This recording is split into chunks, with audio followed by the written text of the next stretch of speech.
Ooh, okay. Hey, I think I'm ready to go.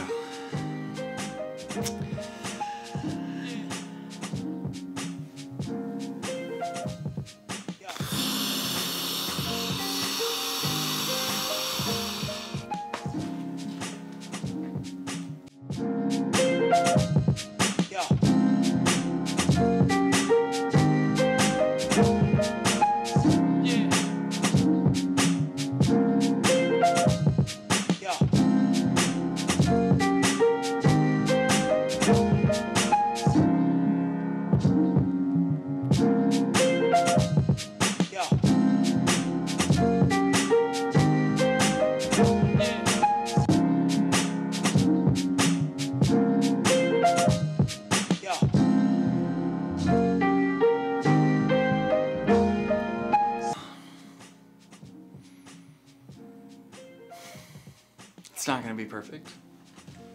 In the future, I think I want to write these, but I don't, I didn't write this one. I didn't, prepare it. This has kind of been something I've been wanting to do for a long time. And I don't know, it's one of those moments where I just don't like anything that's coming out of my mouth or anything that I'm saying or anything that I'm doing. And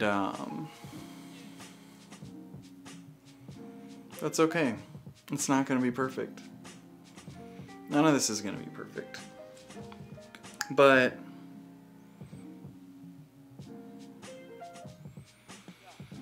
for a long time, I've wanted to go back in time.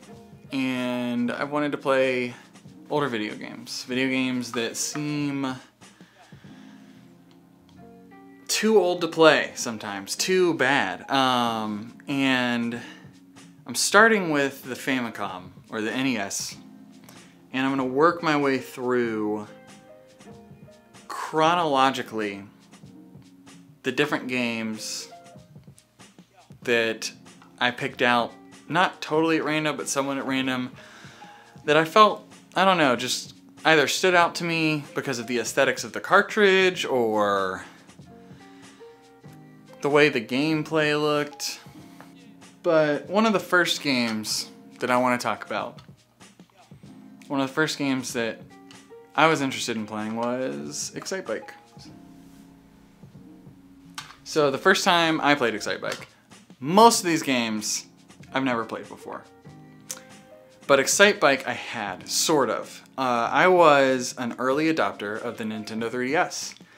And so the first time I played Excitebike was in my dorm room at Florida State, and it was on the 3DS. It was free to get the 3D version of that game for whatever reason. I think it was because I was an ambassador, which meant I purchased it before the price cut, so Iwata essentially issued an "I'm sorry, please understand," and gave everyone who had owned the system 20 to 25 free games. NES games, Game Boy Advance games. It's funny because the Game Boy Advance games, that was the only way to get those games on the system.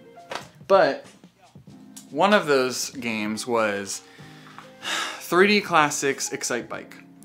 And when I played it, I thought it was pure shit. I thought it was absolutely terrible. And I couldn't understand how to play it. I would just like wipe out, there was a meter, I didn't get it. I just wasn't patient enough to take the time to understand it. And I think I kind of had this idea that I thought it would ever be a good game. I thought that it was kind of like just too old to get behind. But playing the original game, well actually I think, did it come on disk system first? It did not. This was the original. It did. This was not the original. See how I covered my bases there? Basically what I came to understand is that it's a very, very good game. The game is almost entirely based around lines and sights and parallel lines, matching your bike to the slopes. There's a whole nother aspect for speed running where you want to get your bike tilted forward so that when the front wheel hits the ground, you do a little bounce. You retain all your speed from holding down the speed boost, which, by the way, controls very simply. You can tilt forward and backward, and you can go fast. Another pro tip, when you wipe out, I didn't realize this until almost, like I've been playing the game for maybe 20 hours. You can mash the B button to get back to your bike faster. Pretty curious that, I don't know, not everything's explained. One thing is cool, the box. I love the artwork on the box, the dirt bikes. That's not, actually I don't know. It's kind of how the game feels. When you're playing these older games, and I used to do this too when I was a kid, I guess.